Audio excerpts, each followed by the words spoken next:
I'm leading the conversation on strategic metals. Over the last 18 months or 2 years, we've seen an increase in the number of questions that relate to EV or fuel cell sort of type of commodities. So a lot of interest in copper and cobalt, lithium, nickel, manganese. And I think clients just want to position themselves well as investors for future commodities because the technology is changing. And I think at this point, to be honest, none of us really know which one is going to take off. Is it going to be electric vehicle batteries or is it going to be hydrogen fuel cells? And I think while the market is still uncertain, a lot of clients are asking a lot of questions around those commodities. PGMs is the future, all right? I know for now people don't believe it, but you must also remember that platinum group metals is a very young metal if you combine them.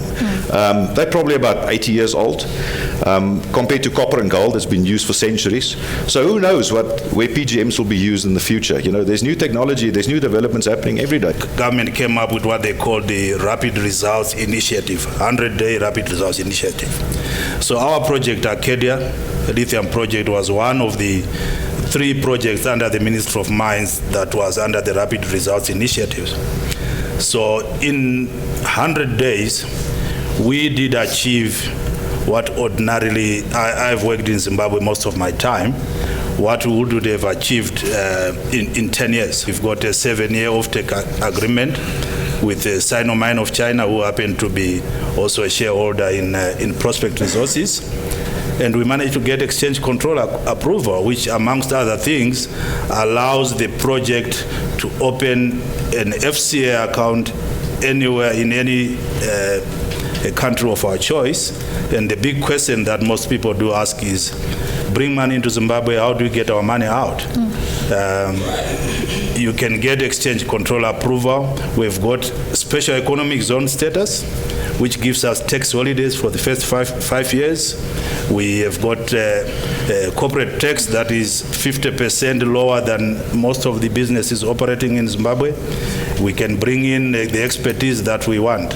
So there is perception in Zimbabwe, there is reality, and ours is a story of reality. Paul is mining lithium in Zimbabwe.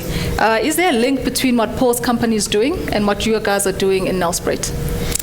Yes, for sure there is, Tambili.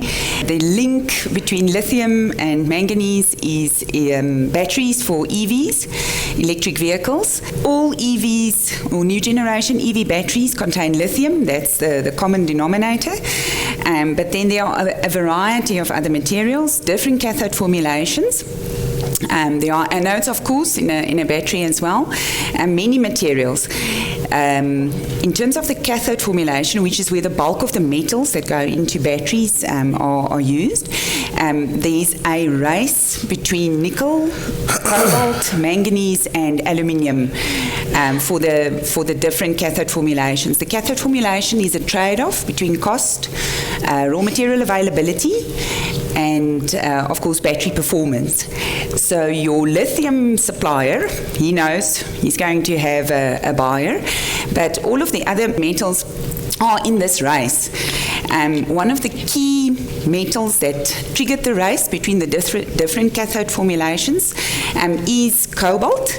The reason for that is it's highly concentrated supply, it's highly concentrated in one country. There's some ethical issues that cloud it, and then long-term price behavior makes battery makers uncomfortable.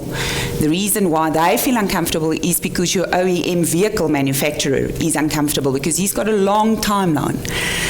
So to get in on your strategic metal, you need to know which one of these cathode formulations to pursue. And that is where manganese is really poised for a very rapid development.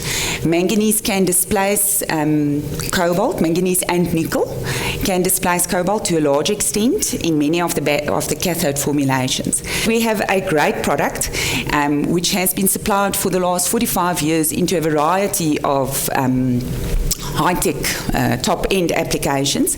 And now we are right in the middle of this EV trajectory where old metals will have new applications. Manganese will be competing with nickel, with cobalt. but the manganese resources in South Africa. So South Africa really stands to benefit.